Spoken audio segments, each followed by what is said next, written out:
Hello everyone. तो आज हम हमारे यूनिट 1 से एनटीएससी में आए हुए जो प्रीवियस ईयर क्वेश्चंस हैं उनको सॉल्व करेंगे।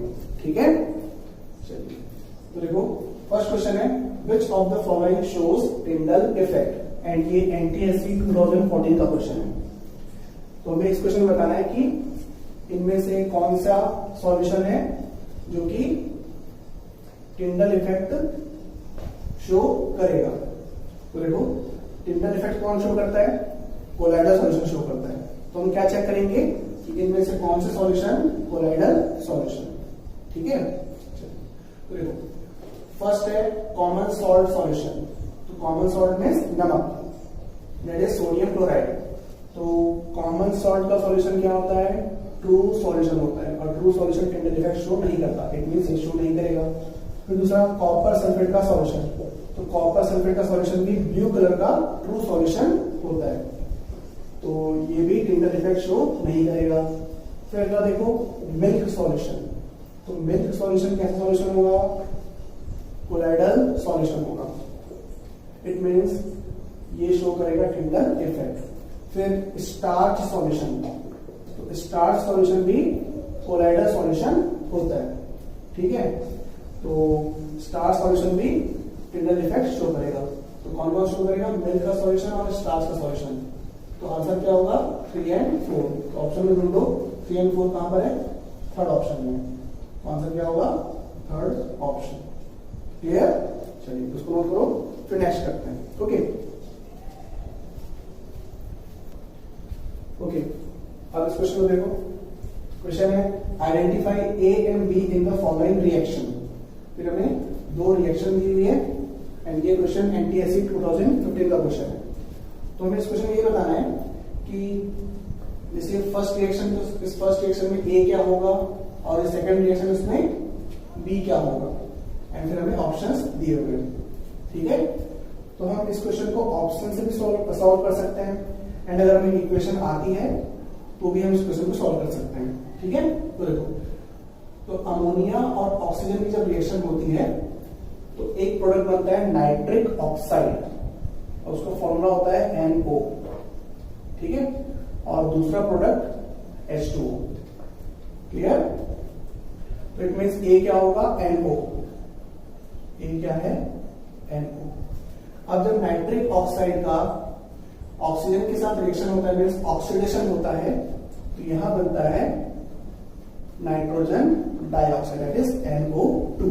तो ए क्या है? NO, that is nitric oxide, and B क्या है? NO2, that is nitrogen dioxide. तो ऑप्शन कौन सा होगा? NO and NO2। एंड इस क्वेश्चन को आप लोग ऑप्शन से भी सॉल्व कर सकते हो कि कौन सा ऑप्शन मोस्ट प्रोबेबल ऑप्शन होना चाहिए। ठीक है, इसको नोट कर लो, फिर नेक्स्ट करते हैं। ओके, अब इस क्वेश्चन को सॉल्व करते हैं।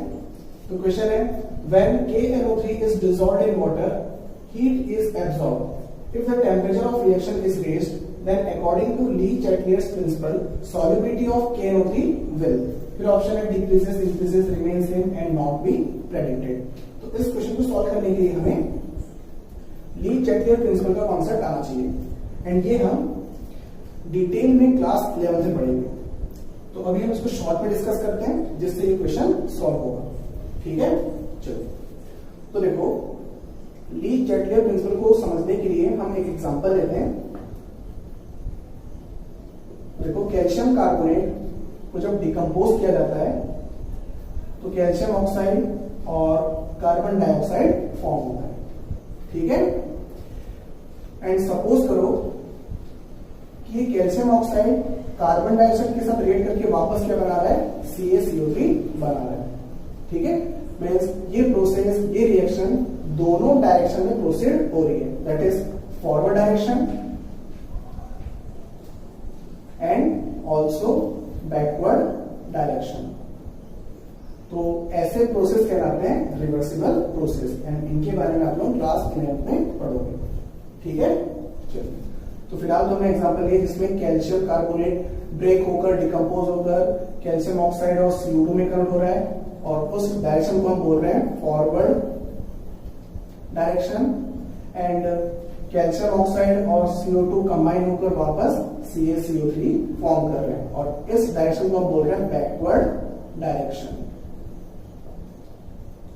यहां तक क्लियर? तो मैंने शॉर्ट में लिखा है forward backward.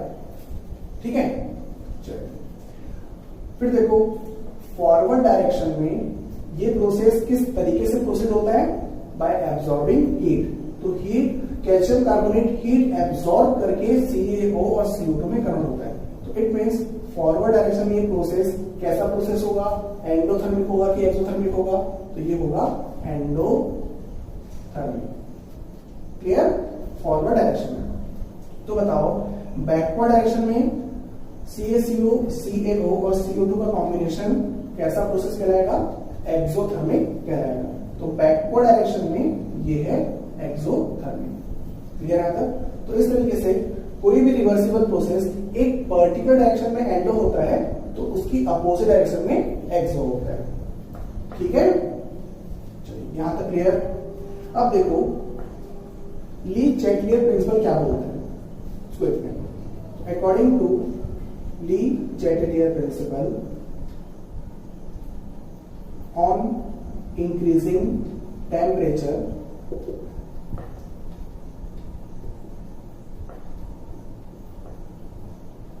reversible process proceed in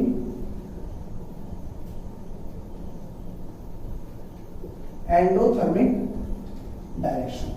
तो ये है सिंपल सा स्टेटमेंट ली चैटलियर प्रिंसिपल का।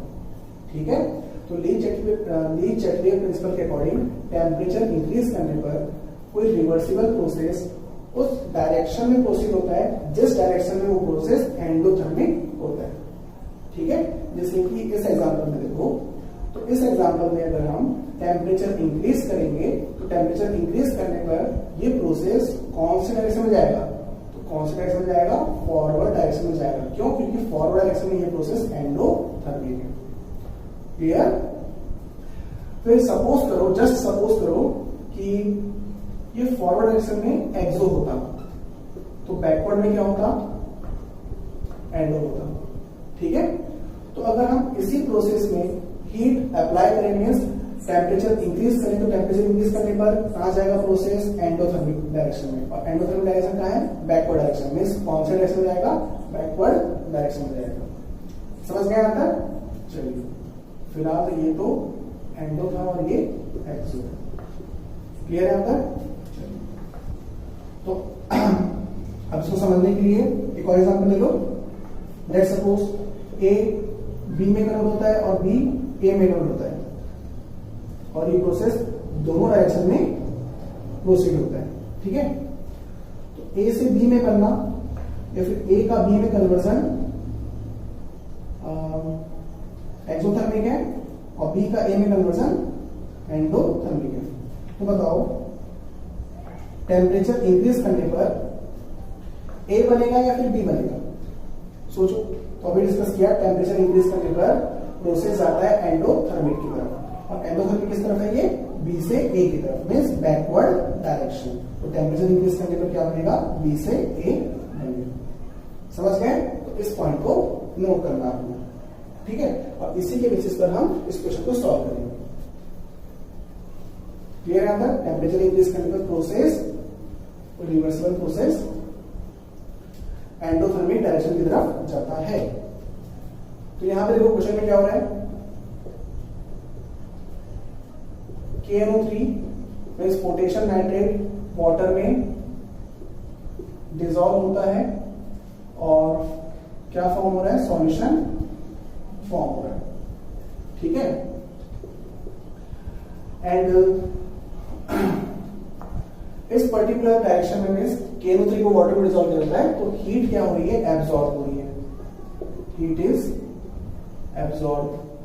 इट मींस ये प्रोसेस इस डायरेक्शन में, फॉरवर्ड डायरेक्शन में कैसा है? एंडोथर्मिक। ठीक है, तो देखो क्वेश्चन में क्या हो रहा है? Temperature of the reaction is raised. Temperature increase किया जा रहा है। तो टेम्परेचर अगर इंक्रीज किया जा रहा है इट मीन्स प्रोसेस कहाँ जाएगा, एंडो की तरफ जाएगा। एंडो की तरफ जाएगा मीन्स सॉल्यूशन की तरफ जाएगा, मीन्स KNO3 की वाटर में और एक्स्ट्रा अमाउंट डिसॉल्व हो पाएगी, मीन्स ज्यादा अमाउंट डिसॉल्व पाएगी इसकी KNO3 की, इसमें वाटर में। तो इट मीन्स क्या हुआ, KNO3 की सॉल्युबिलिटी के साथ क्या हुआ, KNO3 की सॉल्युबिलिटी इंक्रीज होगी। तो यहां पर on increasing temperature solubility increases. Clear, answer क्या होगा, बी। समझ गए। एंड बी चैटलियर प्रिंसिपल को डिटेल में हम क्लास 11 में पढ़ेंगे। ठीक है, तो नोट करो इसको भी। ओके, अब इस क्वेश्चन को करते हैं। क्वेश्चन है identify the type of reaction occurring between ethene and hydrogen. फिर ऑप्शंस गिवन है। तो देखो, आप लोगों को जो शीट मिली होगी उस शीट में यहाँ पे इथेन लिखा हुआ है, तो उसको इथीन कर लेना। क्लियर है तक? चलिए फिर देखो, ये क्वेश्चन हो सकता है अभी आप लोगों से ना बने, क्योंकि ये question carbon and its compound का क्वेश्चन है। ठीक है, जो हम आगे चल के पढ़ेंगे। तो फिर भी हम इस क्वेश्चन को सॉल्व करें तो कैसे करेंगे, तो इसके लिए आप लोगों को पता होना चाहिए कि इथीन और हाइड्रोजन के बीच में रिएक्शन किस तरीके से होती है। तो फर्स्ट ऑफ ऑल, इथीन एक कंपाउंड है जो कि हाइड्रोकार्बन होता है, जिसका फॉर्मूला होता है C2H4। ओके, तो ये इथीन का फॉर्मूला है। तो जब इथीन, और इसको इथाइलिन भी बोला जाता है, इसको इथाइलिन भी बोला जाता है। ओके, तो C2H4 की रिएक्शन जब हाइड्रोजन के साथ होती है तो क्या फॉर्म होता है, तो यहां पे फॉर्म होता है C2H6, दैट इज इथेन। तो ये है इथेन। ओके, तो जब इथीन का हाइड्रोजन के साथ कॉम्बिनेशन होता है तो फाइनली क्या बनता है, इथेन बनता है। तो ये जो रिएक्शन है वो रिएक्शन क्या है, कौन सी रिएक्शन है, कॉम्बिनेशन रिएक्शन है। ठीक है, एंड कॉम्बिनेशन रिएक्शन को एडिशन रिएक्शन भी बोला जाता है। ठीक है, यहाँ पे सिंपली देखो ना कि इस कंपाउंड में ये जो एलिमेंट है वो कंबाइन हो रहा है, मींस इस सब्सटेंस से ये सब्सटेंस कंबाइन हो रहा है और एक सब्सटेंस बन रहा है। तो कैसी रिएक्शन है ये combination reaction means addition reaction. Okay, तो ये रिएक्शन है एडिशन रिएक्शन। ठीक है, एंड ये सब्स्टिट्यूशन रिएक्शन क्या होती है, डिहाइड्रेशन। तो ये सब आप लोग कार्बन एंड इट्स कंपाउंड में पढ़ोगे। क्लियर, चलिए तो इसको भी नोट कर लो, फिर नेक्स्ट करते हैं। ओके,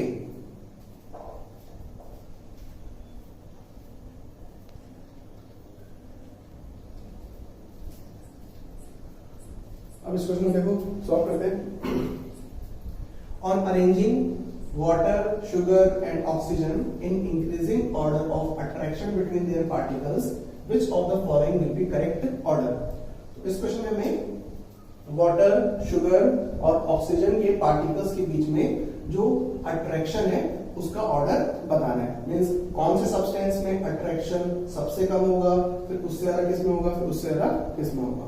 ठीक है, तो हम इसको आसानी से सॉल्व कर सकते हैं, क्योंकि हमें पता है कि ये सब्सटेंस कौन सी फिजिकल स्टेट में एग्जिस्ट करते हैं। ठीक है, तो देखो, वाटर लिक्विड स्टेट में एग्जिस्ट करता है, शुगर सॉलिड स्टेट में एग्जिस्ट करता है, एंड ऑक्सीजन गैसियस स्टेट में एग्जिस्ट करता है। एंड हमें ये पता है कि कौन सी स्टेट में force of attraction means particles के बीच में जो अट्रैक्शन है वो सबसे कम होता है, और कौन से स्टेट में पार्टिकल्स के बीच में अट्रैक्शन मैक्सिमम होता है। ठीक है, तो देखो सिंपली गैसेस स्टेट में पार्टिकल्स के बीच में फोर्स ऑफ अट्रैक्शन मिनिमम होता है, एंड सॉलिड स्टेट में पार्टिकल्स के बीच में जो फोर्स ऑफ अट्रैक्शन है वो मैक्सिमम होता है। ठीक है, एंड लिक्विड स्टेट में फोर्स ऑफ अट्रैक्शन इंटरमीडिएट होता है। इंटरमीडिएट मींस ना तो बहुत ज्यादा ना तो बहुत कम। ठीक है, तो हम आसानी से ऑर्डर बता सकते हैं पार्टिकल्स के बीच में अट्रैक्शन का। ठीक है, तो सबसे कम अट्रैक्शन किसमें होगा, ऑक्सीजन में होगा, फिर उससे ज्यादा अट्रैक्शन किसमें होगा, वाटर में होगा, फिर सबसे ज्यादा अट्रैक्शन सॉलिड में। तो क्या होगा ऑर्डर, ऑक्सीजन, फिर उससे आ रहा वाटर, फिर उससे आ रहा शुगर। तो कौन सा ऑप्शन ये ऑर्डर दिया हुआ है? तो देखो ऑक्सीजन, वाटर एंड शुगर। तो इंक्रीजिंग ऑर्डर क्या होगा? Option D. क्लियर? चलिए तो इसको भी नोट कर लो। ओके,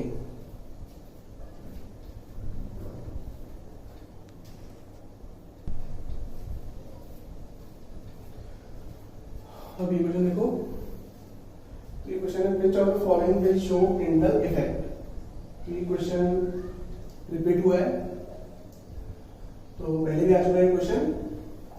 ऑप्शन देखो, solution of common salt in water, second option star solution, third solution of sugar in water and last vinegar. तो इनमें से कौन सा सॉल्यूशन टिंडल इफेक्ट शो करेगा? तो टिंडल इफेक्ट कौन शो करता है? कोलाइडल सॉल्यूशन शो करता है। ये हम पहले भी डिस्कस कर चुके हैं। ठीक है, तो चेक करते हैं कि इनमें से कौन सा सॉल्यूशन कोलाइडल सॉल्यूशन है। तो first solution of common salt in water, तो ये तो कैसा बनेगा? ट्रू सॉल्यूशन बनेगा, नमक का पानी में सॉल्यूशन, ट्रू सॉल्यूशन।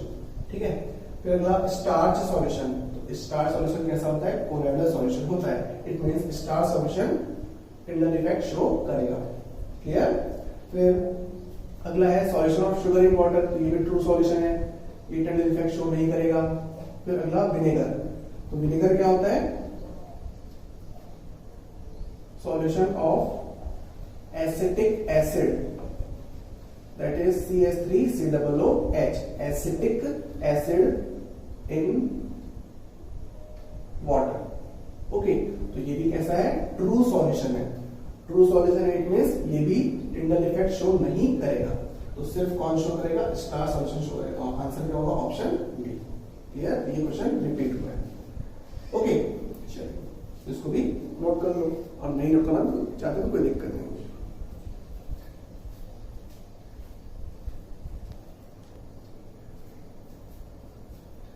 अब ये है नेक्स्ट क्वेश्चन। क्वेश्चन है the physical state of water at 298 kelvin temperature is. अब देखो, इससे इजी क्वेश्चन कोई हो ही नहीं सकता।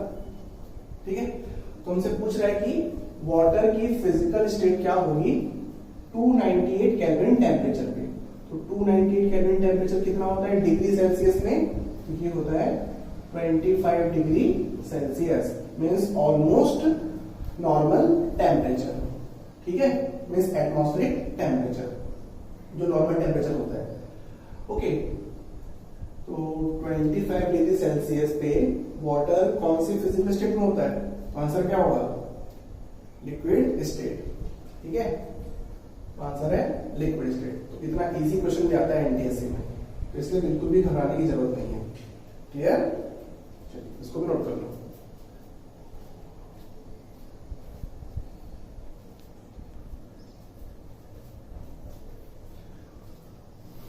अब इस क्वेश्चन में देखो, ये है लेटेस्ट क्वेश्चन 2019 का। Which of the following reaction is displacement reaction? तो हमें इस क्वेश्चन में बताना है कि जो ऑप्शन में रिएक्शंस गिवन है, उन रिएक्शंस में से कौन सी रिएक्शन डिस्प्लेसमेंट रिएक्शन है। तो ये भी एक बहुत ही सिंपल सा क्वेश्चन है। हमने chapter number 1 that is chemical reaction and characteristics में डिटेल में सब कुछ पढ़ा है। ठीक है, तो फर्स्ट रिएक्शन में पोटेशियम क्लोराइड का डिकम्पोजिशन हो रहा है और पोटेशियम क्लोराइड ऑक्सीजन बन रहा है। तो ये रिएक्शन कौन सी रिएक्शन है? डिकम्पोजिशन रिएक्शन है। हमें डिस्प्लेसमेंट रिएक्शन ढूंढना है। फिर second option H2 plus O2 to form H2O। तो यहाँ पर क्या हो रहा है? दो सब्सटेंस कंबाइन हो रहे हैं और एक सब्सटेंस बन रहा है। इट मींस ये रिएक्शन कॉम्बिनेशन रिएक्शन। फिर next third option zinc plus 2HCl to form ZnCl2 plus H2। अब इस रिएक्शन में देखो क्या हो रहा है? जिंक HCl के हाइड्रोजन को हटा रहा है, मींस डिस्प्लेस कर रहा है, और क्या बन रहा है? हाइड्रोजन गैस बन रही है। तो अल्टीमेटली रिएक्शन कौन सी है? डिस्प्लेसमेंट रिएक्शन है। ओके, तो आंसर क्या होगा? ऑप्शन सी।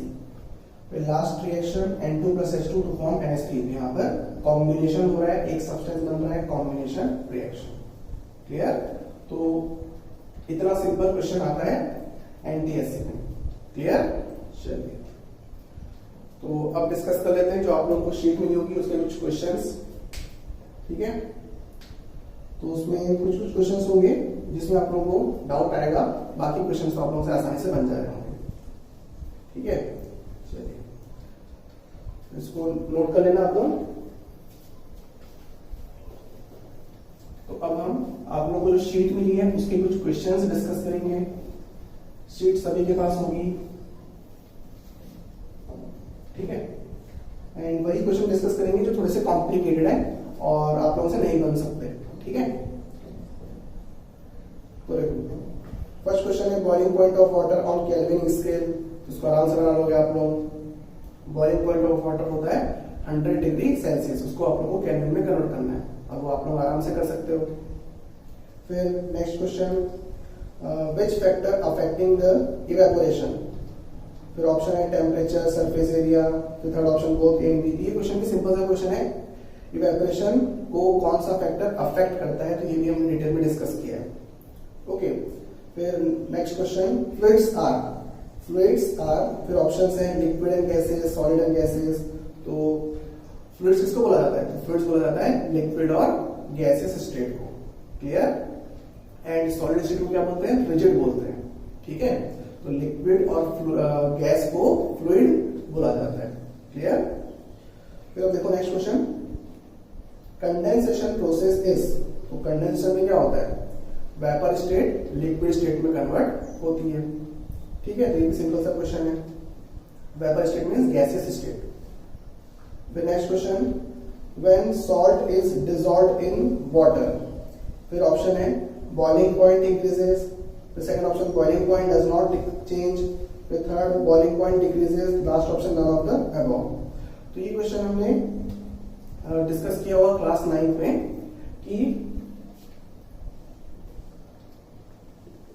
किसी लिक्विड में जब कोई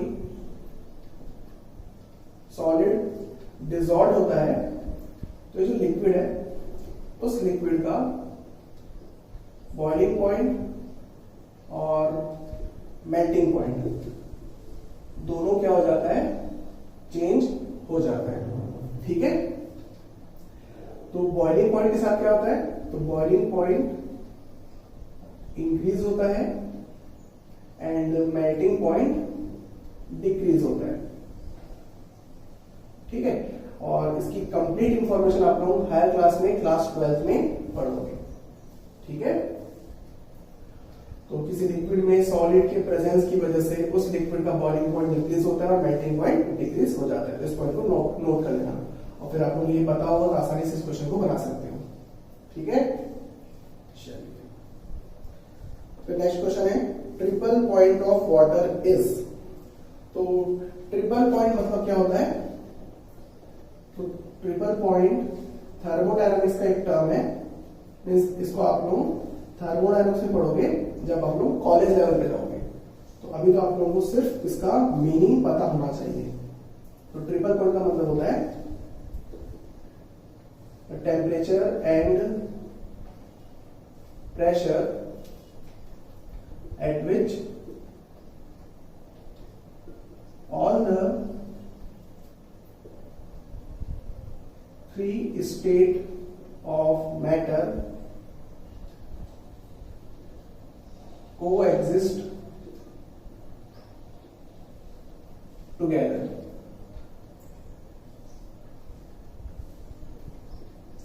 Coexist together means triple point एक ऐसी कंडीशन है या फिर बोल सकते हो ऐसा टेम्परेचर और प्रेशर जिस टेम्परेचर और प्रेशर पे किसी मैटर की तीनों स्टेट एक साथ एग्जिस्ट करती है। तो उस टेम्परेचर और प्रेशर के पॉइंट को कहा जाता है ट्रिपल पॉइंट। जहां पे ट्रिपल का मतलब है तीन स्टेट का एक साथ एग्जिस्ट करना। ठीक है, and triple point of water का जो ट्रिपल पॉइंट होता है वो कितना होता है, वो होता है 0.01 डिग्री सेल्सियस। ये है टेम्परेचर। ठीक है, and 4.58 mm of Hg, millimetre of Hg। तो ये है प्रेशर। ठीक है, ये प्रेशर की यूनिट होती है mm of Hg। Hg means mercury. ठीक है, तो 4.58 mm ऑफ Hg प्रेशर और 0.01 डिग्री सेल्सियस टेम्परेचर पे वाटर की तीनों स्टेट एग्जिस्ट एक साथ एग्जिस्ट करती है। तो इसको आप लोगों को डायरेक्टली एज अ जीके याद रखना है। क्लियर है यहाँ तक? चलिए तो इसको भी नोट कर लो, ठीक है, नोट करो फटाफट। ओके, अब देखो आप लोगों को प्रेशर के जो वेरियस यूनिट्स होते हैं उनके बारे में पता होना चाहिए, ठीक है। तो देखो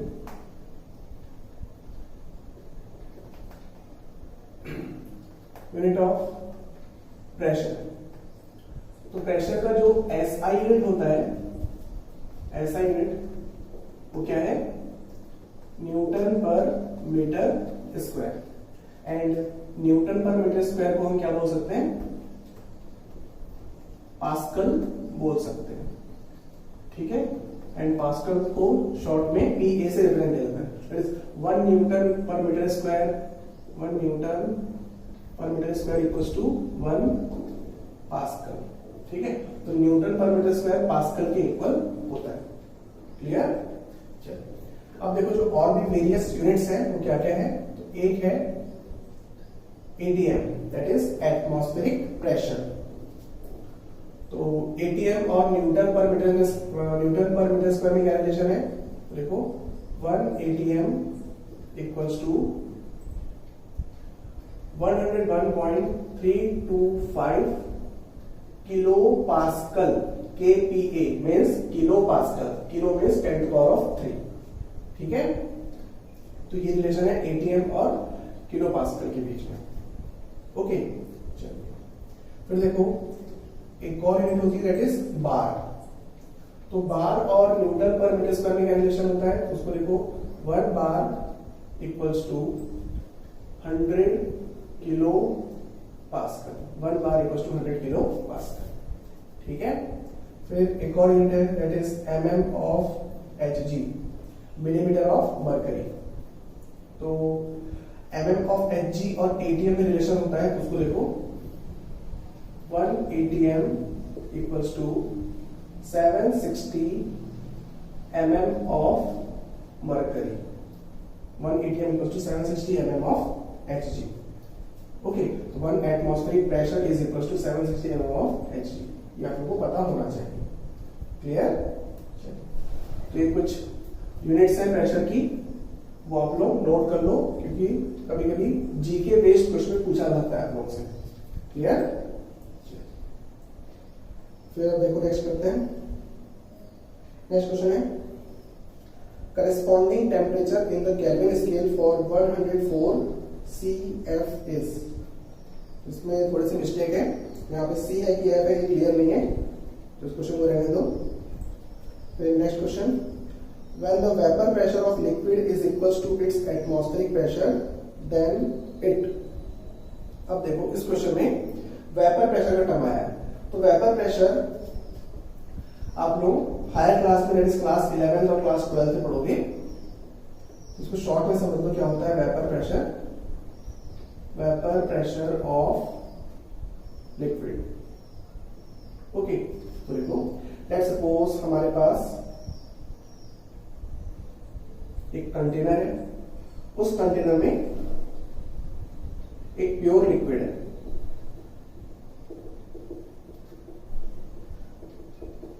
ओके, ये हमारे पास एक कंटेनर में प्योर लिक्विड है एंड हमने इस कंटेनर को ऊपर से क्लोज कर दिया।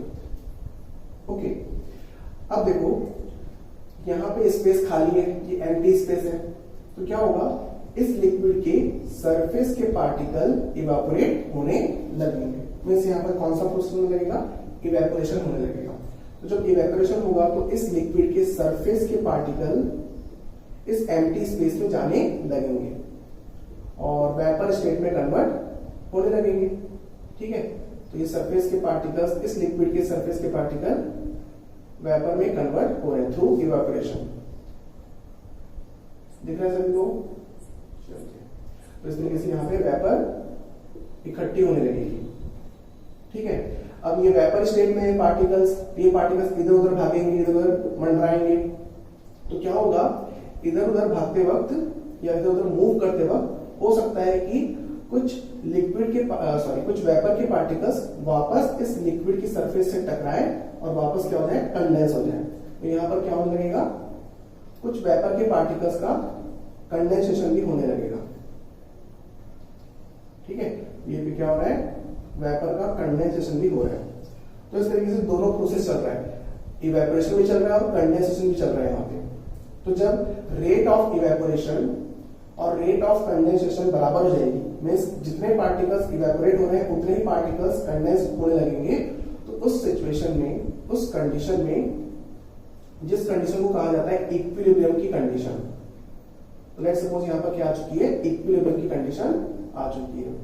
और उस इक्विलिब्रियम की कंडीशन में रेट ऑफ इवेपोरेशन और रेट ऑफ कंडेंसेशन दोनों बराबर है। तो जितने पार्टिकल्स इवेपोरेट हो रहे हैं जितने उतने ही पार्टिकल्स कंडेंस भी हो रहे हैं। इट मींस इस एम्प्टी स्पेस में जितनी वेपर बननी थी उतनी बन चुकी है। ठीक है, अब यहां पर वेपर की क्वांटिटी क्या हो चुकी है, कांस्टेंट हो चुकी है। ओके, अब ये जो वेपर है वो गैस स्टेट में, अब इसको आप लोग गैस मान लो। ठीक है, तो ये जो गैस है वो गैस प्रेशर एक्सर्ट करती है। क्या एक्सर्ट करती है, प्रेशर एक्सर्ट करती है, that is force per unit area. तो जो यहां पर वेपर्स कलेक्ट हुई है वो वेपर मींस गैस क्या करेगी, प्रेशर अप्लाई करेगी किस पर, इस लिक्विड की सरफेस पर। ओके, तो ये जो लिक्विड की वेपर लिक्विड की सरफेस पे प्रेशर अप्लाई करती है इक्विलिब्रियम कंडीशन पे, तो उस पर्टिकुलर प्रेशर को कहा जाता है वेपर प्रेशर। ठीक है, तो फिर से देखो, एक लिक्विड है, प्योर लिक्विड है, उस प्योर लिक्विड की वेपर बनी और वेपर किस कंडीशन में आ चुकी है, इक्विलिब्रियम कंडीशन में आ चुकी है। अब इक्विलिब्रियम कंडीशन में किसी लिक्विड की वेपर के द्वारा उस लिक्विड की सरफेस पे जो प्रेशर अप्लाई किया जाता है उसी प्रेशर को कहा जाता है वेपर प्रेशर। ठीक है, तो यहां पे जो वेपर कलेक्ट हुई है वो वेपर जो प्रेशर एक्सर्ट करेगी at equilibrium is called vapour pressure. समझ गए अब तक? तो ये होता है वेपर प्रेशर का कॉन्सेप्ट। ओके, चलिए अब देखो,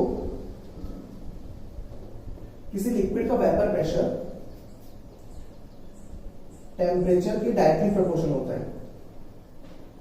किसी लिक्विड का वेपर प्रेशर टेम्परेचर के डायरेक्टली प्रोपोर्शनल होता है। मींस अगर हम टेम्परेचर इंक्रीज करेंगे तो टेम्परेचर इंक्रीज करने पर और वेपर बनेगी, और वेपर बनेगी तो और पार्टिकल्स प्रेशर अप्लाई करेंगे, तो प्रेशर इंक्रीज हो जाएगा, वेपर का प्रेशर इंक्रीज हो जाएगा। तो टेम्परेचर को इंक्रीज करने पर वेपर प्रेशर इंक्रीज होता है और टेम्परेचर को डिक्रीज करने पर वेपर प्रेशर डिक्रीज होता है। यहां तक क्लियर सभी को? चलिए फिर देखो, at room temperature, room temperature पे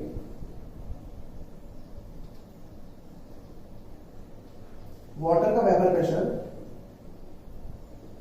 बहुत कम होता है और वो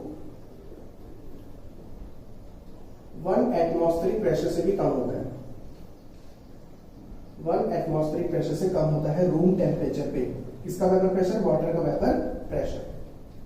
क्लियर यहां तक?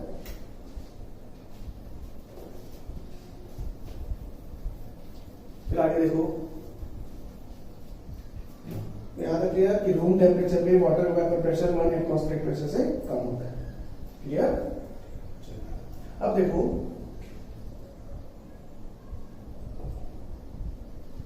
बॉइलिंग पॉइंट की एक और डेफिनेशन होती है। अब वो डेफिनेशन क्या होती है? तो वो डेफिनेशन होती है that is temperature of liquid at which its vapor pressure is equal to its surrounding pressure, that is atmospheric pressure.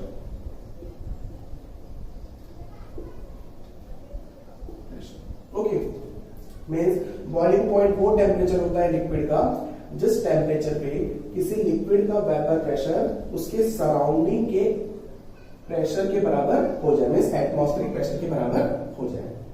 ठीक है, तो ये बॉइलिंग पॉइंट की डेफिनेशन आप लोग हायर क्लास में पढ़ोगे। क्लियर? और अगर आप लोगों को डेफिनेशन पता है तो इसके बेसिस पर इस क्वेश्चन को आसानी से सॉल्व कर सकते हो। क्लियर? चलिए, तो देखो क्वेश्चन क्या था, when the vapor pressure of liquid is equals to its atmospheric pressure। तो देखो वही कंडीशन है कि जब वेपर लिक्विड का वेपर प्रेशर एटमॉस्फेरिक प्रेशर के बराबर आ जाए तो कौन सा टेम्परेचर आ जाएगा, बॉइलिंग पॉइंट आ जाएगा। ठीक है, तो लिक्विड क्या होने लगेगा, बॉइल होने लगेगा। समझ गए यहाँ तक? चलिए, तो इसका आंसर है। तो ये सब आप लोग डिटेल में जब हायर क्लास में जाओगे तब पढ़ोगे। अभी आप लोगों को थोड़ी बहुत इंफॉर्मेशन होनी चाहिए फॉर एनटीएससी। अब देखो next question, which is not a property of solid. तो कुछ ऑप्शंस हैं, उन ऑप्शंस में से बताना है हमें कि इनमें से कौन सा ऑप्शन सॉलिड की प्रॉपर्टी को रिप्रेजेंट नहीं करता। इसको आप लोग आराम से बना लोगे। फिर next question number 10, which of the following is correct regarding evaporation. Evaporation से रिलेटेड कुछ ऑप्शंस दिए हुए, उनमें से बताना है कि कौन सा ऑप्शन करेक्ट है। तो इट कॉजेज कूलिंग, फिर it is a surface phenomena, फिर rate of evaporation increases with increasing temperature, last option all of these. तो आंसर क्या होगा, ऑल ऑफ दीज होगा। ये सिंपल सा क्वेश्चन। फिर next, the spontaneous intermixing of particles of two types of matter is called. तो intermixing of particles क्या कहलाता है, डिफ्यूजन कहलाता है। ठीक है, चलिए नोट कर लो फटाफट आप लोग।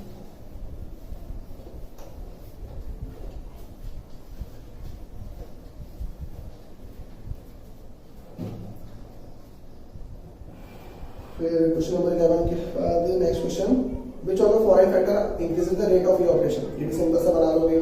फिर next, which of the following condition are most favourable for converting a gas into liquid. फिर ऑप्शंस है हाई प्रेशर, लो, फिर नेक्स्ट ऑप्शन लो टेम्परेचर, फिर next low pressure, last none of these. तो इस क्वेश्चन में बताना है कि कौन सी कंडीशन फेवरेबल है गैस को लिक्विड में कन्वर्ट करने के लिए। तो गैस को लिक्विड में कन्वर्ट कैसे किया जाता है, तो बाय इंक्रीजिंग द प्रेशर और बाय डिक्रीजिंग टेम्परेचर। तो प्रेशर इंक्रीज करके और टेम्परेचर डिक्रीज करके हम गैस को लिक्विफाई कर सकते हैं। तो आंसर क्या होगा, high pressure and low temperature. इसमें दो ऑप्शन करेक्ट है।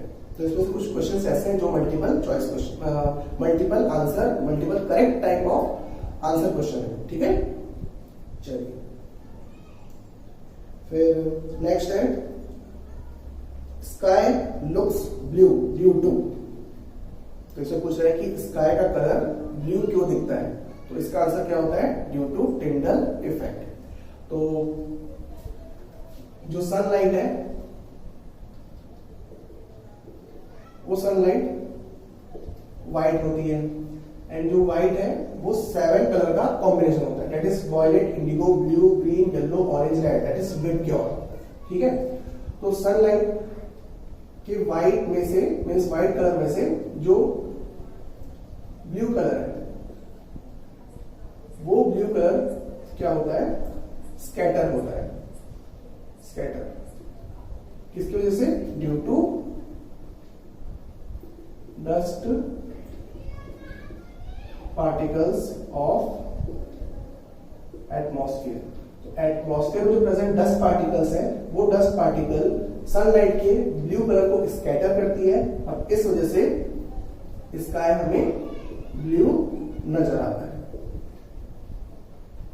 ओके, तो यहां पर क्या हो रहा है, टिंडल इफेक्ट हो रहा है। ठीक है, तो यहाँ पे ऑप्शंस में डिस्पर्जन इफेक्ट, रिफ्लेक्शन, ट्रांसमिशन, फिर लास्ट स्कैटरिंग। का आंसर क्या होगा, स्कैटरिंग होगा। ओके, अब next question, if the dispersed phase is liquid and dispersion medium is solid, the colloid is known as। ये सिंपल सा क्वेश्चन है, आराम से बना लोगे।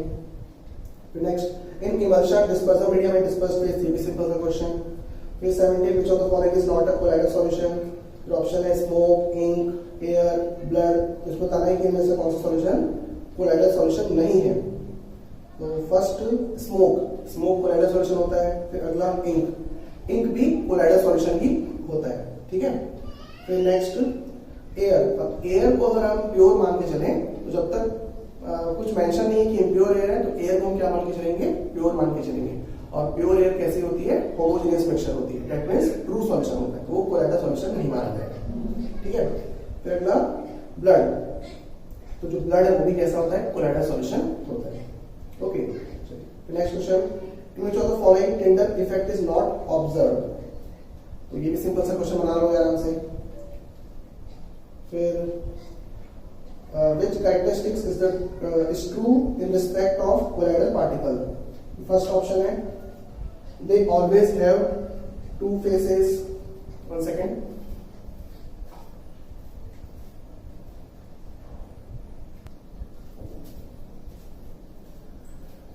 Okay, हम डिस्कस कर लेते हैं।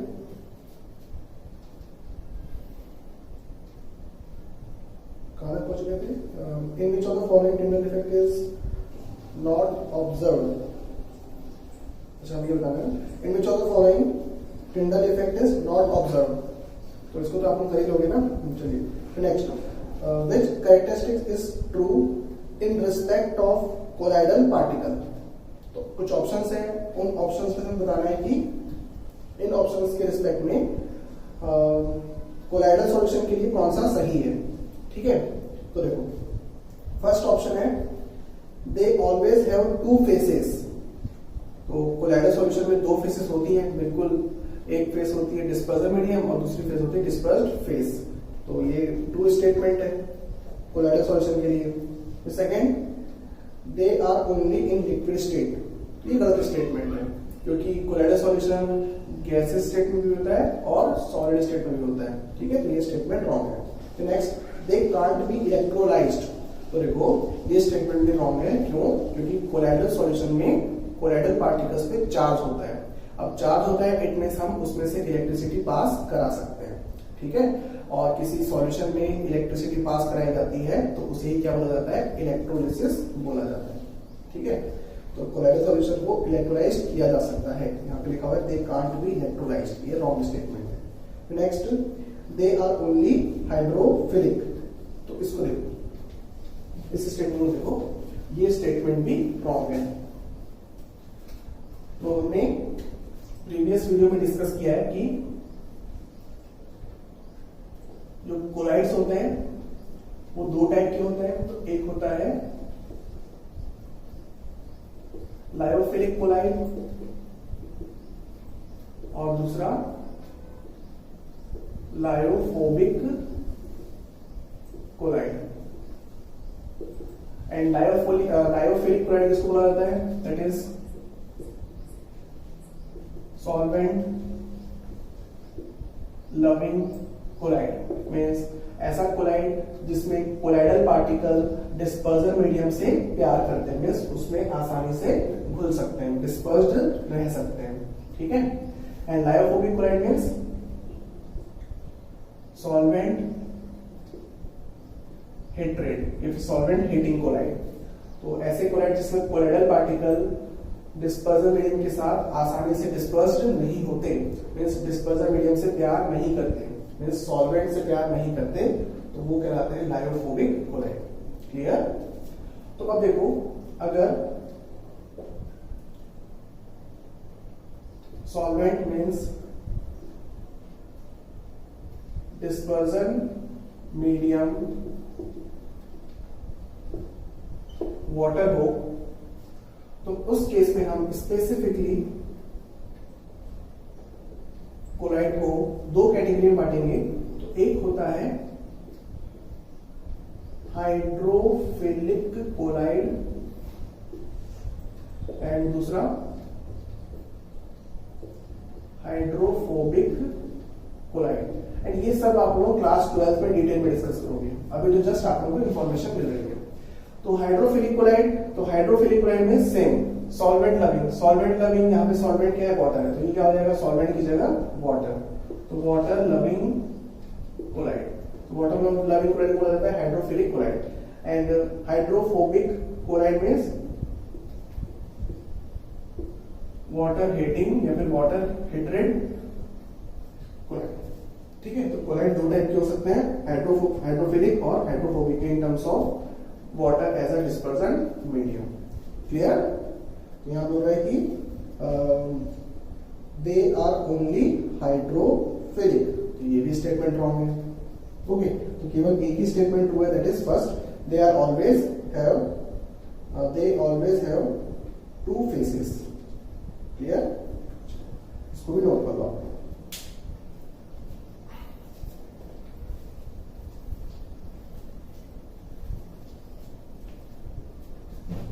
अब देखते हैं next question. Which of the following statement are correct? First option, suspension is a heterogeneous mixture. The next, particle of suspension settle down when left undisturbed. ये तो सिंपल से क्वेश्चन है, इसको करा लोगे, है ना? फिर next, which of the following are pure substance? First mercury, second sugar, third blood, last salt. इसमें बोल रहा है कि which of the following are pure substance? तो यहाँ पे तो मल्टीपल है आंसर।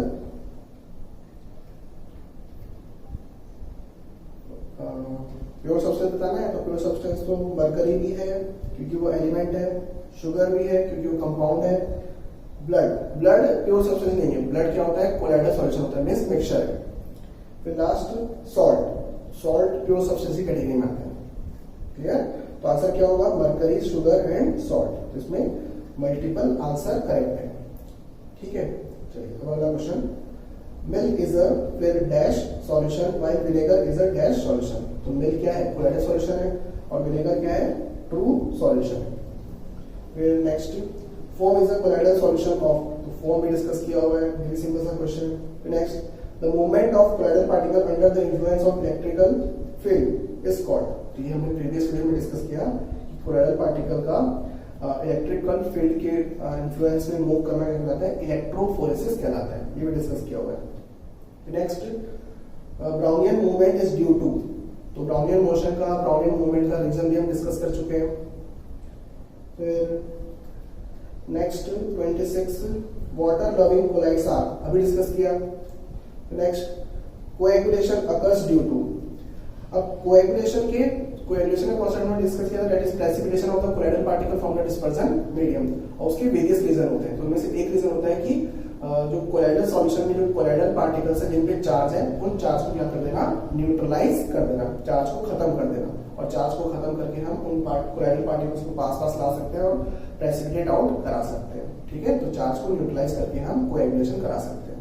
ठीक है, चलिए next, drinking soda is an example of solution of, simple सा क्वेश्चन है, carbon dioxide in water, means gas in liquid. Next, brass contain, तो ब्रास एक एलॉय है कॉपर और जिंक का। Next, which of the following is not a chemical change, तो इसमें बताना है कि कौन सा केमिकल चेंज नहीं है। तो हमने क्लास 9th में डिस्कस किया हुआ है types of change, types of change. तो किसी प्रोसेस में कितने टाइप के चेंजेस हो सकते हैं? तो दो टाइप के चेंजेस पॉसिबल हैं, दैट इज एक टाइप का change physical change and second type का केमिकल चेंज। ओके, तो फिजिकल चेंज मीन्स ऐसा चेंज जिसमें सब्सटेंस की फिजिकल स्टेट या फिर फिजिकल डायमेंशंस जैसे कि लेंथ, एरिया, वॉल्यूम वगैरह चेंज हो सकते हैं, बट सब्सटेंस की केमिकल कंपोजिशन में कोई चेंजेस नहीं आए, मींस कोई नया सब्सटेंस ना बने, तो उस टाइप का चेंज कहलाता है फिजिकल चेंज। तो फिजिकल चेंज में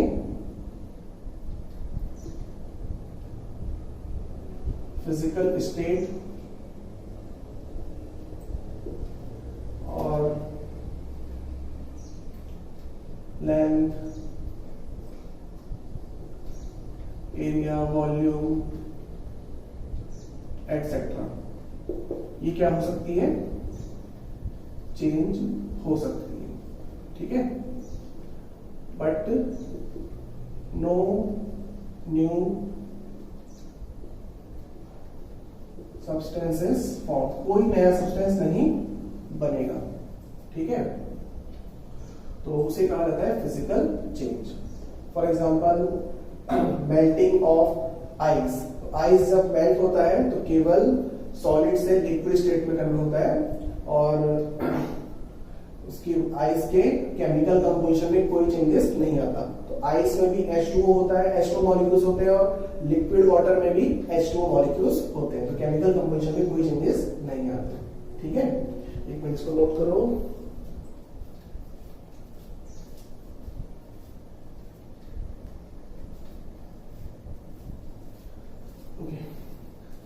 तो फिजिकल चेंज क्लियर हुआ, डिटेल में डिस्कस किए हुए क्लास 9th में। फिर केमिकल चेंज, तो केमिकल चेंज हमने क्लास 10th के फर्स्ट चैप्टर में डिस्कस किया, दैट इज केमिकल रिएक्शन। तो जितनी भी केमिकल रिएक्शंस है वो सब क्या है, केमिकल चेंज है।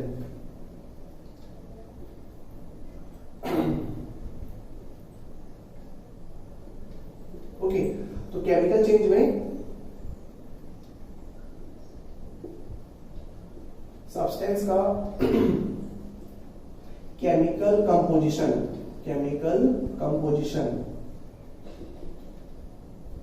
क्या हो जाता है, चेंज हो जाता है। तो फिजिकल स्टेट और लेंथ, एरिया, ये सब फिजिकल डायमेंशन में तो चेंजेस आ सकते हैं, बट साथ ही साथ केमिकल कंपोजिशन में भी चेंज आता है, केमिकल चेंज में। ठीक है, मींस केमिकल चेंज में न्यू सब्सटेंस फॉर्म होते हैं। क्लियर आता है? जैसे कि कार्बन, तो कार्बन का हम जब कंबशन कराते हैं तो कार्बन का कंबशन कराने पर कार्बन किस पे कन्वर्ट हो जाता है, कार्बन डाइऑक्साइड में कन्वर्ट हो जाता है। ओके, तो क्या हुआ, नया सब्सटेंस बना और केमिकल कंपोजिशन भी चेंज हो गई। ठीक है, एंड फिजिकल स्टेट तो चेंज हुई है, कार्बन सॉलिड स्टेट में है और कार्बन डाइऑक्साइड गैस स्टेट में। तो फिजिकल स्टेट भी चेंज हो सकती है during chemical change, but chemical composition में चेंजेस आने ही चाहिए, मींस नया सब्सटेंस बनना चाहिए। ओके, चलिए, तो ये सब हमने डिस्कस किया है क्लास 9 में। तो हमें बताना है कि इनमें से कौन सा केमिकल चेंज नहीं है। तो फर्स्ट है इलेक्ट्रोलिसिस ऑफ वाटर। तो इलेक्ट्रोलिसिस में केमिकल रिएक्शन होती है, तो वो केमिकल चेंज है। Second, boiling of water. Boiling of water simply कैसा चेंज है, फिजिकल चेंज है, वो केमिकल चेंज नहीं है। तो आंसर क्या होगा, बॉइलिंग ऑफ वाटर। ओके, फिर नेक्स्ट है डाइजेशन ऑफ फूड। तो डाइजेशन ऑफ फूड भी कैसा चेंज है, केमिकल चेंज है। फिर burning of magnesium ribbon in oxygen to form magnesium oxide, ये भी केमिकल चेंज है। ठीक है, फिर next question, camphor can be purified by. तो कैम्फर को कैसे प्यूरिफाई कर सकते हैं, बाय सब्लिमेशन, क्योंकि कैम्फर एक वोलेटाइल सब्सटेंस होता है। Okay, next, carbon burns in oxygen to form carbon dioxide. The properties of carbon dioxide are. तो कंपाउंड का फॉर्मेशन हो रहा है, तो कंपाउंड की प्रॉपर्टी उसके रिस्पेक्टिव एलिमेंट से डिफरेंट होती है, ये भी डिस्कस किया होगा। Next, a mixture of common salt and water can be separated by, इसको भी डिस्कस किया है हमने। Next, the process of cooling a hot concentrated solution of a substance to obtain crystal is called. ठीक है, कहता है क्रिस्टलाइजेशन कहलाता है, मींस किसी सॉलिड के हॉट कॉन्संट्रेटेड सॉल्यूशन को कूल करके वापस से सॉलिड क्रिस्टल बनाना क्या कहलाएगा, क्रिस्टलाइजेशन कहलाएगा। फिर next, a mixture of alcohol and water can be separated bye. Alcohol और वाटर दोनों लिक्विड होते हैं और सॉल्युबल लिक्विड होते हैं, और ऐसे लिक्विड जिनके बॉइलिंग पॉइंट में डिफरेंस 25 डिग्री सेल्सियस से कम है, तो ऐसे लिक्विड को एक दूसरे से सेपरेट कैसे करते हैं, बाय फ्रैक्शनल डिस्टिलेशन, ये डिस्कस किया हुआ है। ओके, फिर नेक्स्ट, वैलेंसी ऑफ लेड। अच्छा, यहाँ पे कुछ क्वेश्चंस हैं, क्वेश्चन नंबर 36 से क्वेश्चन नंबर 40, जो कि दूसरी यूनिट्स के क्वेश्चन है। ठीक है, चलिए अब देखते हैं आगे के क्वेश्चंस। 1 सेकेंड, आप लोग तब तक इसको नोट करो, दूसरे क्वेश्चन निकालता हूं। ओके, अब देखो next question, on changing which of the following states of matter can be changed. ये क्वेश्चन रिपीट हुआ है। फिर next, when a liquid starts boiling further heat energy which is supplied, options है। तो ये तो सिंपल सा क्वेश्चन है। तो जब कोई लिक्विड बॉयल होता है तो उस वक्त जो हीट यूज होती है, सप्लाई होती है, तो वो हीट क्या कहलाती है? लेटेंट हीट ऑफ वेपोराइजेशन कहलाती है। ठीक है, फिर next, in which phenomena water changes into water vapour below its boiling point? Simple सा question, answer evaporation. Next, 1 atmosphere is equal to, तो अभी हमने डिस्कस किया है यूनिट्स ऑफ प्रेशर में कि 1 एटमॉस्फेयर की वैल्यू होती है इन टर्म्स ऑफ पास्कल और न्यूटन पर metre square, that is 1 atmosphere equals to 101.325 kilo pascal. तो वहां पे किलो पास्कल है, किलो का मतलब 10 टू पावर ऑफ 3। तो आप लोग उसको रीअरेंज करके सॉल्व करके आंसर लगा सकते हो। ओके, फिर next, a gas can be best liquefied by increasing temperature, by lowering pressure, by increasing pressure and reducing the temperature। ये आंसर क्या होगा? Third option. सिंपल सा क्वेश्चन है। Which of the following has highest intermolecular force of attraction? तो इसको भी बना लोगे। इनमें कुछ ऑप्शन है, उसमें बता रहे हैं कि कौन से सब्सटेंस में पार्टिकल्स के बीच में फोर्स ऑफ अट्रैक्शन हाईएस्ट होगा। तो सॉलिड में सबसे ज्यादा होता है, गैस में सबसे कम होता है, तो उसके हिसाब से आप लोग जज कर सकते हो। ओके, चलिए फिर इसमें देखो, लेकिन ऑप्शंस में 2 सब्सटेंस लिक्विड स्टेट में और 2 सब्सटेंस गैसेस स्टेट में, तो और हाँ, एक सब्सटेंस सॉलिड स्टेट में भी है। तो यहाँ पर हमारे पास, एक सेकंड रुक जाओ, तो यहाँ पे हम आराम से कैटेगराइज कर सकते हैं। तो सॉलिड में सबसे ज्यादा होगा। चलिए, तो अगला question, Which of the following statement are correct? इनमें से कौन सी स्टेटमेंट करेक्ट है? Liquid flows and they are not rigid. फिर next, liquid generally have lower density than solid. Liquids are rigid, none of these. तो first option correct option है। Liquids flow and they are not rigid. ये true statement, correct statement है। ठीक है, फिर एक second, इसमें तो दूसरा स्टेटमेंट सही लग रहा है। Liquids generally have lower density than solid. उसमें ये सेकंड स्टेटमेंट भी करेक्ट है, जिसमें मल्टीपल आंसर है। ठीक है, लिक्विड्स आर रिजिड, ये रॉन्ग स्टेटमेंट। फिर नन ऑफ दिस, ये भी रॉन्ग स्टेटमेंट। तो आंसर क्या होगा? A and B. चलिए, अब next question, which of the following statement is not true about true solution? ट्रू सॉल्यूशन के रिस्पेक्ट में कौन सा स्टेटमेंट सही नहीं है? It can pass through filter paper. Filter paper से पास हो सकता है, ठीक है, सही है। हमें नॉट ट्रू बताना है, गलत स्टेटमेंट बताना है। It is homogeneous in nature, ये भी स्टेटमेंट सही है। At constant temperature particles of solute settle down, ये स्टेटमेंट रॉन्ग स्टेटमेंट है इसमें। फिर from a true solution solid can be easily recovered by evaporation और क्रिस्टलाइजेशन, तो ये स्टेटमेंट भी सही लग रहा है। ठीक है, ये स्टेटमेंट भी सही है। ओके, तो इसमें रॉन्ग स्टेटमेंट कौन सा है? Third statement, is at constant temperature particles of solute settle down. फिर next question, which of the following will show Tyndall effect? ये क्वेश्चन किया हुआ है। फिर when a light of beam is pass through a colloidal solution it gets scattered. फिर which of the following is a physical change? तो first है evaporation of alcohol, physical change है, evaporation हो रहा है। फिर सेकंड, मेल्टिंग ऑफ आइस, बिल्कुल ये भी फिजिकल चेंज है। Next, rusting of iron. Rusting of iron क्या होता है? केमिकल चेंज होता है। ठीक है, तो इस हिसाब से आप लोग आंसर लगा सकते हो। फिर next, to separate the various coloured pigments present in a substance which method is used? तो कलर्ड पिगमेंट को हटाने के लिए हम कौन सा मेथड यूज करते हैं? तो आंसर क्या होगा? क्रोमेटोग्राफी। 52 का क्रोमेटोग्राफी होगा। ओके, चलिए अब नेक्स्ट क्वेश्चन है, mixture of sand and camphor can be purified by? तो सैंड को कैम्फर कपूर से सेपरेट कैसे किया जाता है? By sublimation. Next, a mixture of ammonium chloride and sodium chloride can be separated by? तो ये भी क्या होगा? सब्लिमेशन। ओके,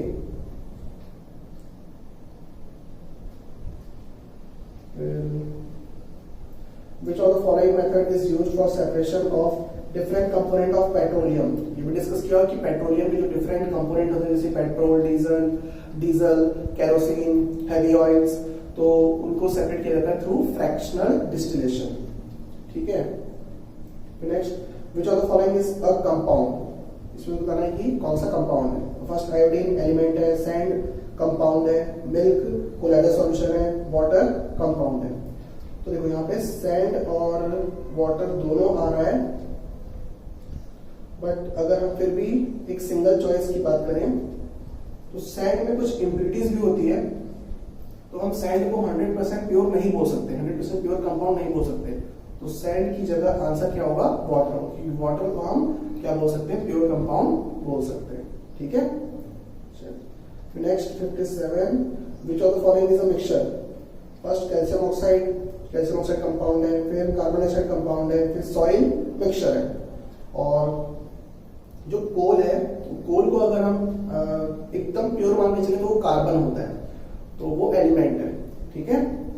तो जो मोस्ट एप्रोप्रिएट ऑप्शन है वो कौन सा होगा, मिक्सचर में सैंड होगा। ठीक है। फिर देखो next, which of the following pairs does not contain both elements. इसमें बताना है कि इनमें से कौन सा ऑप्शन जिसमें दोनों एलिमेंट नहीं है, does not contain. First carbon silicon दोनों एलिमेंट है, हीलियम नाइट्रोजन दोनों एलिमेंट है, ब्रॉन्ज जिंक, ब्रॉन्ज एलॉय होता है, मिक्सचर है। ठीक है। तो आंसर क्या होगा, थर्ड ऑप्शन। फिर next, odd one among the following which does not belong to the set. इसमें बताना है कि इनमें से कौन सा ऑप्शन एक अलग से ऑड वन आउट, इसमें से ऑड वन आउट करना है हमें। तो फर्स्ट है ग्रेफाइट एलिमेंट है, गोल्ड एलिमेंट है, जर्मेनियम एलिमेंट है, आइस कंपाउंड है। तो यहाँ पर ये कंपाउंड ऑड वन आउट हो गया, तो आंसर क्या होगा, आइस। फिर नेक्स्ट, ब्रास कंटेन्स, तो ब्रास एक अलॉय है कॉपर और जिंक का। फिर next, which of the following statement is correct for the boiling point of solvent containing a dissolved substance। तो ये हमने डिस्कस किया हुआ है कि किसी लिक्विड में कोई सब्सटेंस, सॉलिड सब्सटेंस डिसॉल्व होता है तो उस लिक्विड का बॉइलिंग पॉइंट इंक्रीज हो जाता है। ठीक है। तो आंसर क्या होगा, boiling point is elevated. Okay. Next, which of the following is not a chemical change. इसमें से बताना है कि कौन सा केमिकल चेंज नहीं है। ये रिपीटेड क्वेश्चन है, रिपीट हो चुका है। फिर next question, which of the following is second most abundant metal in the earth crust. तो हमने एलिमेंट्स के अबंडेंस का ऑर्डर देखा है, तो सबसे ज्यादा ऑक्सीजन, फिर सिलिकॉन, फिर एल्यूमिनियम, फिर आयरन। तो मेटल की बात करें तो सेकंड की बात करें, सेकंड मोस्ट अबंडेंट, एक सेकंड, मेटल एक एलिमेंट है, मेटल है। तो first most abundant element aluminium, फिर सेकंड नंबर पे कौन आएगा, आयरन। तो आंसर क्या होगा, आयरन। ठीक है। तो ये अबंडेंस मींस क्वांटिटी का ऑर्डर है। ओके, ये भी डिस्कस किया हुआ है वीडियोस में।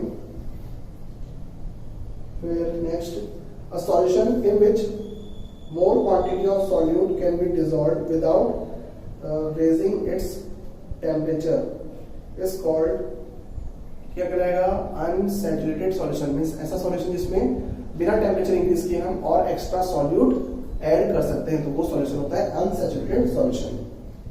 फिर next question, the process of cooling a hot concentrated solution of, ये भी रिपीट हुआ। फिर next, which of the following reaction is not balanced. तो कुछ रिएक्शंस दी हुई है, उसमें से पता करना है कि कौन सी रिएक्शन बैलेंस नहीं है, इसको तो आप लोग आराम से बना सकते हो। फिर next, zinc plus H2SO4 to form zinc sulphate plus H2 is an example of ये reaction, displacement reaction. Means chemical reaction and its equation से सिंपल क्वेश्चन आते हैं। फिर next question, when dilute hydrochloric acid is added to iron filings. तो इसमें बोल रहा है कि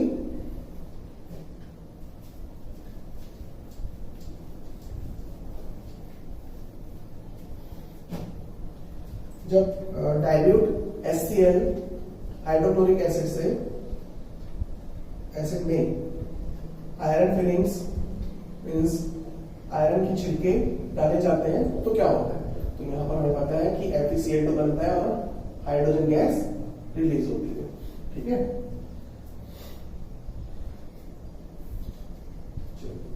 क्या बनेगा, hydrogen gas is released and ferric chloride are produced.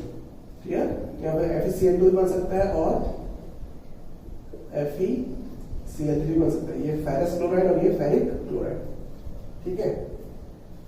फिर next question, in the following in the reaction PbNO3 twice heat PbO plus N2 plus O2।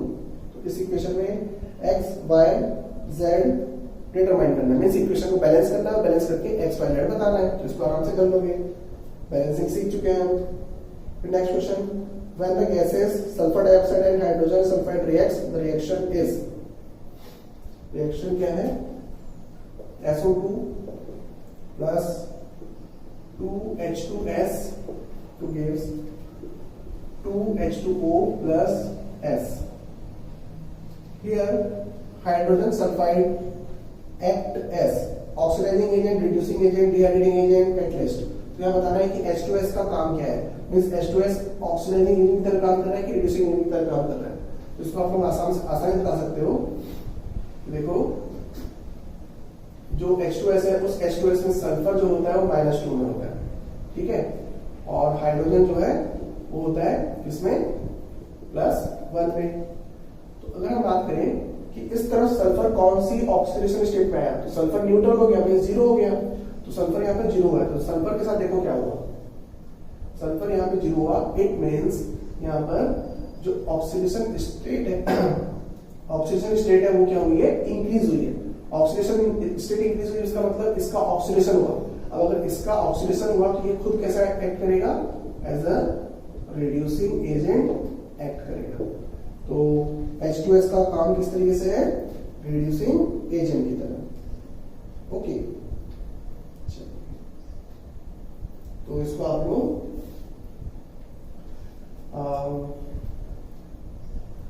Electronic concept से बना सकते हो। क्लियर?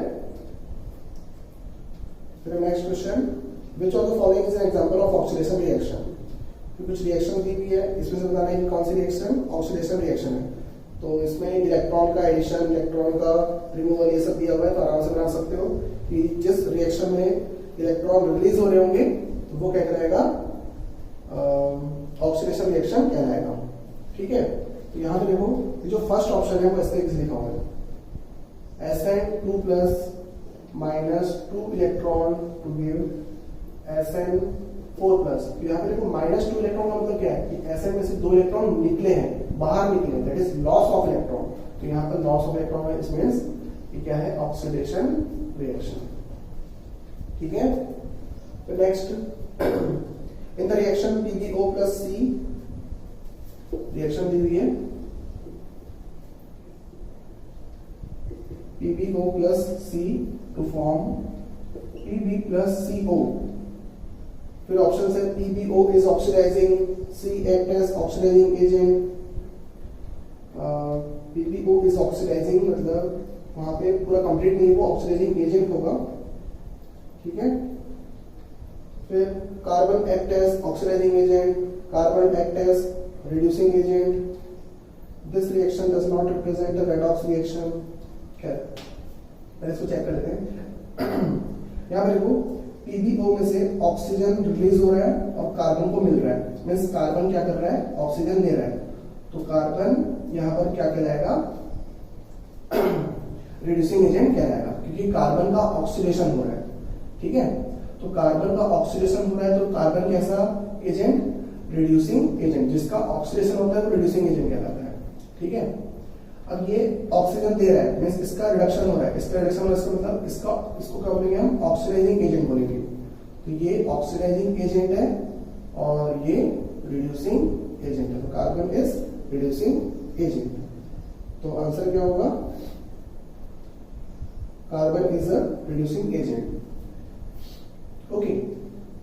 वैसे देखो PbO का रिडक्शन हो रहा है, इट मींस ये ऑक्सीडाइजिंग एजेंट, और कार्बन का ऑक्सीडेशन हो रहा है, तो इट मींस ये रिड्यूसिंग एजेंट। तो जिसका ऑक्सीडेशन होता है वो रिड्यूसिंग एजेंट होता है और जिसका रिडक्शन होता है वो ऑक्सीडाइजिंग एजेंट होता है।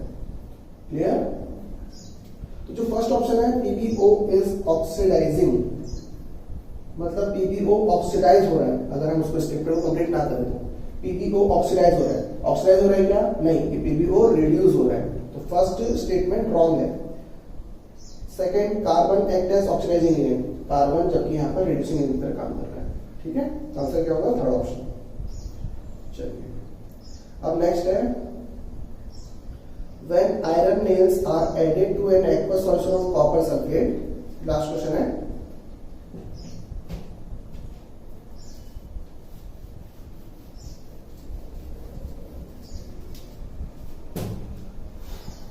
when iron nails are added to aqueous solution of copper sulfate,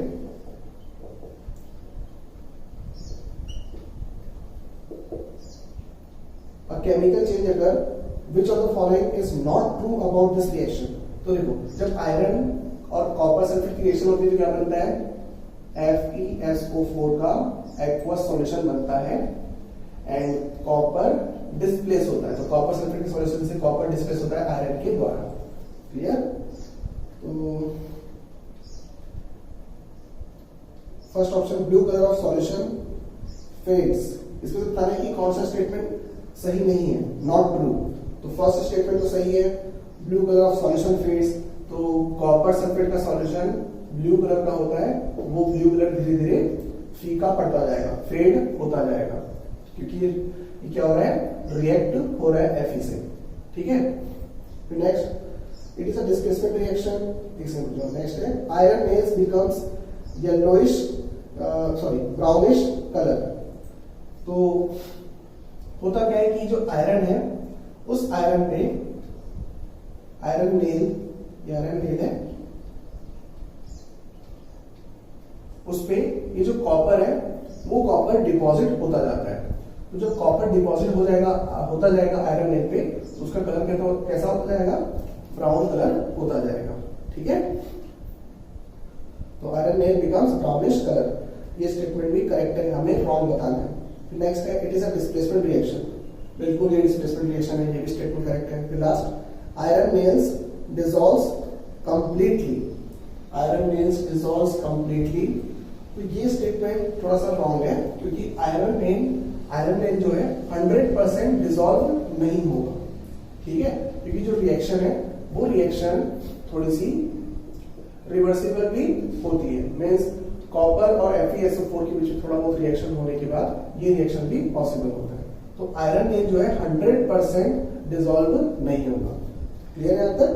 तो लास्ट है, आयरन नेल्स डिसॉल्व्स कंप्लीटली, जो कि स्टेटमेंट 100% ट्रू नहीं है। ठीक है, तो ये हमारे यूनिट 1 के क्वेश्चन डिस्कशन थे। एंड इसमें आप लोगों का जो एनटीएससी में क्वेश्चंस आते हैं वो रिलेटिवली इजी क्वेश्चंस आते हैं। ठीक है, तो अभी तो फिलहाल हमने जो क्वेश्चन डिस्कस किया आप लोगों के शीट के, वो तो फिर भी थोड़े टफ थे, बट जो आप लोगों के एनटीएससी में क्वेश्चंस आते हैं वो बहुत इजी आते हैं। वो आप लोगों ने देख लिया होगा, स्टार्टिंग में हमने जो प्रीवियस ईयर क्वेश्चंस किए हैं उस पर आप लोगों ने देखा होगा कि लेवल कैसा होता है एनटीएससी का। तो उतना ज्यादा हाई लेवल नहीं होता यूनिट 1 से। ठीक है, तो आज के लिए इतना, बाकी फिर हम नेक्स्ट क्लास में करेंगे। ठीक है, नेक्स्ट क्लास में हम अगली यूनिट्स स्टार्ट करेंगे।